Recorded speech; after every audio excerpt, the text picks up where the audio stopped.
ASMR mode. I'm just kidding. Just kidding. That's totally not the intro. Please don't turn off the video. Good morning, afternoon, evening, good dawn, y'all. This is your boy Cypherix wishing you an amazing day. This is like my 5th day in quarantine and spending a lot of family time. I hope you guys are doing that as well. Anyway, 1.3.8 dropped roughly 10 hours ago at this point, and it's looking really nice. It seems the dev have continued to prioritize balancing the game, not only weapons but skill books too. In addition, they have yet again buffed how we farm gear. In the last 3 months, this game has seemingly gone from free to play that was sort of a grind but doable if you really like the game, to like that Oprah episode where it's just free cars for everybody.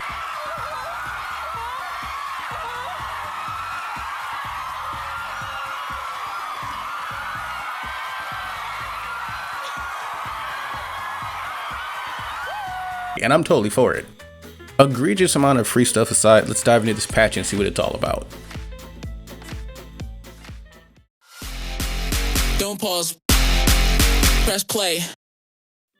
Hey, side note before we get to it, thanks for stopping by my channel, and if you find yourself saying any of the following today, like, oh nice, and I like that, or doing any of the uncontrollable bodily functions such as smiling or the ever so manly head nod of approval, I ask and encourage you to drop a like and subscribe to keep up with the latest Overdox info, in addition to other action games, RPGs, and MMOs. So they've done a couple of things to help with farming TP. First, they decreased the regen time of normal battle energy down from 30 minutes to 10. Now you can get full battle rewards much more frequently. I tended to burn out my normal energy super fast, so this is a great and welcome change. Now you'll get energy back every 10 minutes in addition to energy from winning and from ads. They've added 100 gold to the overall amount of gold we get from ads every day. They've also put the gold in the first 3 ads you watch. Now the 4th ad gives you a rare TP, and the 5th ad gives you crystals as a reward. And just like before, the amount of rewards and gold that you get increase with your league standing. They increase the chance of getting crystals from normal loot boxes and also added crystals to the reward for completing your dailies all in one day. Now finishing all of your dailies not only gives you an EXP boost, but crystals on the side as well. They doubled the amount of rare TP you can buy from the daily shop. Now you'll get 2 TP instead of 1. Also, this is just my opinion, I feel like they ninja buffed the amount of TP dropped from normal loot boxes and gold loot boxes in general. However, this could just be me. Lastly, for the fluff, they centralized all the notifications to a bell on your screen that shows to the right of your buffs. Although you will still see normal alert red dots in their general places, you can access all of them now from one window. However, this does not include armor upgrades. Those will still be their own thing in the character menu. This only includes things like daily buffs, daily rewards, daily ads, etc. Alright, so let's go ahead and move on to game balancing at this point. I'm going to cover the skill changes first and then the weapons right after. First up, Cleanse 2 got its cooldown cut in half from 22 seconds to 11. Its hit effect immunity was also reduced slightly from 10 to 9 seconds, but to be honest, the overall point and biggest point is that Cleanse got its cooldown cut in half, which is amazing. This is only going to up the utility that Cleanse brings to the table.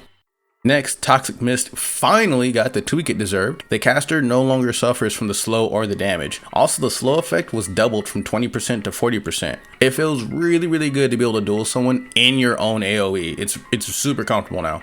Trap also got a massive buff. Trap 1 now deploys 3 traps just like its older brother Trap 2. Unlike Toxic Mist, you can still be affected by this one, so be careful placing it. As we all know, Trap 2 comes with the trap immunity that it's like built into it, so Trap 1 doesn't have that. The trap duration was cut significantly from 30 seconds to 15. So now they're easier to wait out if they're in your way and you don't want to get stuck inside them. And the actual effect was increased 50% from 2 seconds to 3 seconds. Recovery 1 and 2 both got 6 seconds added to their cooldown times. Recover 1 now has a 20-second cooldown time, and Recover 2 now has a 30-second cooldown time. As someone who mains Recovery, this was kind of needed, I'll just be honest. It was just a touch too easy to spam, and hopefully this brings it back in line with other skills. Detection 1 and 2 got their cooldowns reduced 50%, down from 29 seconds to 15, making it much more spammable so you can accurately track your prey a lot faster. Blink 1 got its cooldown reduced to 15 seconds, while Blink 2 got a slight increase in range. And now for the biggest skill change in my personal opinion, Interrupt actually interrupts. Oh my god, that's right. They finally made it usable and applicable to actual combat. Congratulations, Hygiene, you did good. Upon casting Interrupt 1 and 2 will apply impact for 1 and 2 seconds respectively. You can use this to stun attackers or stun and cut off runners for that coup de grace. This is especially fun mid-combo. So far, I'm really happy with what they did with all of these skills, really taking the time to make these skills useful. I no longer vomit in my mouth a little bit when I get Interrupt or Trap 1. In fact, when I get Interrupt 1, I'm kind of looking forward to it. Anyway, it's a small step in the right direction towards making the game more fun and more balanced for the future. Speaking of which, let's get to weapon balancing, which I know a lot of you guys are waiting for. To kick off this final segment, I gotta say huzzah, longswords out there, you weren't the butt of this update this time, way to go. This time longsword got a fix to the targeting of its sheath skill Flash. The skill everyone's annoyed by, everyone's afraid it's gonna come out of nowhere because it really is like a flash of lightning. I can attest to this, sometimes Flash would randomly flash in the wrong direction and it would lead to you getting like completely screwed over sometimes or killed in a situation you should have won. I personally love when little fixes like this come out and they come out fast. Thank you Hygiene for this. I recently got over my stigma of using longswords. It used to be where if my character touched a longsword, her hands or his hands, depending on what day it is, would literally combust and fire. And now that allergy has been passed on to the Dahakas, so now I have a new weapon I can use. Yay, patch. They fixed the hit registration of many specific attacks of many weapons, including the 4th attack of the Blades of Black Snow, the 3rd attacks of the rare and epic greatswords, Dragon Steel Greatsword and Chaos Ender, the 3rd attacks of the normal and epic giant maces, Giant Ancient Dragon and Big Red Mountain, and the 4th attacks of the rare and epic staves, Master of Winds and Eternal Highborn, which I finally got by the way from an X-Coin staff pack. Video about that coming up soon, don't tell nobody. Or instead, tell everybody. Whatever. For those in the dark about what hit registration means, it's more like target tracking but for the game itself. Basically they improve the accuracy of these last attacks so they won't whiff in situations where they really shouldn't. This should lead to some slight increase in successful final attacks for many people. And now for what everyone has been waiting for, the Dehaka Balancing that we all expected. To preface this, I have the Dehaka and while I enjoy the weapon, it suffers from having too much power. I know that seems weird, but from a fun factor standpoint, this makes your weapon fundamentally boring after the initial joy of getting and using it. Too many perks going for it and how natural the gameplay of it encouraged just spamming the main button made for a fun but short-lived weapon for many. And I'm talking a lot of this from like Facebook and Google reviews, people in chat. Even I personally get more fun from the challenge of using Umbral weapons and other weapons that don't have near the DPS output of the Dahakas.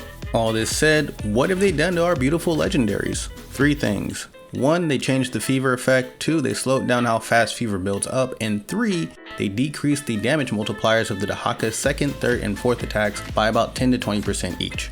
Fever's time length has been dropped 25% down from 20 seconds to 15 seconds. It only increases your attack 20% instead of 30% and you only get 10% guard penetration instead of 30. It takes roughly 2.5 attack chains or 10 to 11 attacks to fill the fever gauge, where it used to only take about 4 or 5. And all of your bigger attacks now do lower damage. This, in my opinion, is all to fundamentally slow down the Dahaka and give your average player more than 1.5 seconds to gather their thoughts and retaliate when getting ganked by one.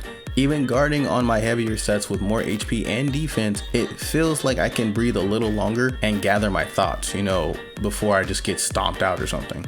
The Dahakas are no longer the overwhelming tank busters they were before, and the people who are complaining about the nerf and damage, something I've noticed in Overdox is that it isn't necessarily the damage that makes a weapon epic or rare, but the unique skill chain and effects. I literally saw someone compare the Dahakas to the Blades of Black Snow and I was like, does range and a natural blink passive mean absolutely nothing?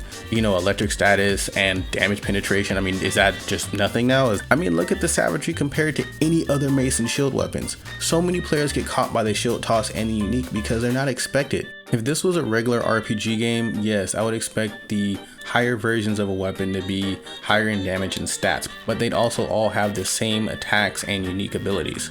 With these changes, the Dahaka still maintains its legendariness with all of its special bells and whistles, but it has damage more in line with other weapons. It can still bust tanks, of sorts, and it has mad stamina damage on the last 2 attacks, so guarding is still detrimental, but it's not the 1-2 face punch it used to be.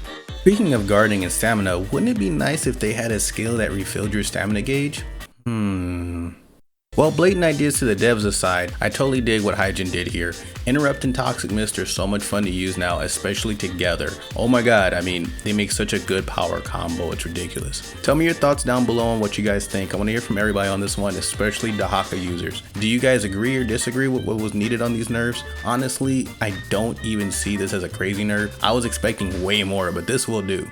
I don't think it'll be the last either. They will most likely see how this goes over the next 2 weeks and either go further to balance it or you know, maybe like leave it alone. But something tells me that they're trying to get this one done right before they introduce the next one, which, hey, I hope it comes in like, you know, 2 weeks or at the end of April. I would love to get another legendary. Anything is good. Dual Blaze was like the last thing I was expecting, but whatever. Enough of my rambling. I owe you guys like 4 more videos, so let me get out of here. Love, peace, and elevate your hunts, y'all. Lates.